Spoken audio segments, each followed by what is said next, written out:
மாவட்டம் உத்தமபாளையம் அருகே குடிநீர் சுத்திகரிப்பு நிலையத்தின் கட்டுமான பணி தாமதமானதால் ஆத்திரமடைந்த மாவட்ட ஆட்சியர் ஒப்பந்ததாரர்கள் மற்றும் அதிகாரிகளிடம் கடிந்து கொண்டு சரமாரியாக கேள்வி எழுப்பினார்.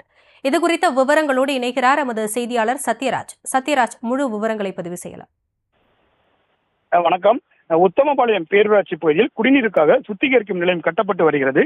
இந்த பணியானது கடந்த 1.5 ஆண்டுகளாக நடந்து வருவதாகவும், இன்று மாவட்ட ஆட்சித்தலைவர் ரஞ்சித் சிங் தலைமையில் திடீரென்று ஆய்வினை மேற்கொண்டார். அந்த ஆய்வின் போது பணியானது முழுமையடையாமலும் இருப்பதை கண்டித்து அதிகாரிகளிடம் கேள்வி எழுப்பினார். இது குறித்து அதிகாரிகள் பதில் கூற முடியாமல் திணறி வந்தனர். குறிப்பாக தேனி மாவட்டம் உத்தமபாளையம் பேரூராட்சிக்கு உட்பட்ட புதூர் பகுதியில் சுமார் 33 கோடி ரூபாய் மதிப்பீட்டில் அம்ருத் 2.0 திட்டத்தின் கீழ் முல்லை பெரியாற்றிலிருந்து பைப் லைன் மூலமாக தண்ணீரை கொண்டு வந்து பொதுமக்களுக்கு விநியோகம் முயற்சியில் ஈடுபட்டு வருகின்றன. இந்த முயற்சியில் பார்த்தோம் என்றால் குடிநீர் சுத்திகரிப்பு நிலையம் 33 கோடி ரூபாய் மதிப்பீட்டில் கட்டப்பட்டு வருகிறது.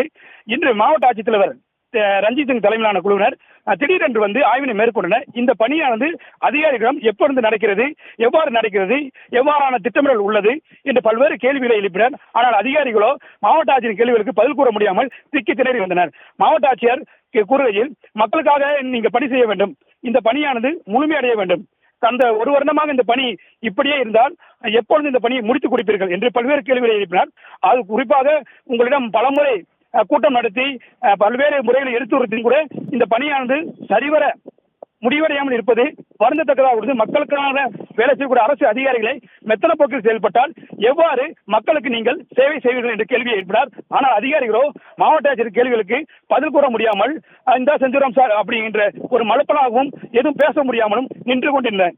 இதனால் மாவட்ட ஆட்சியர் அதிகாரிகளிடம்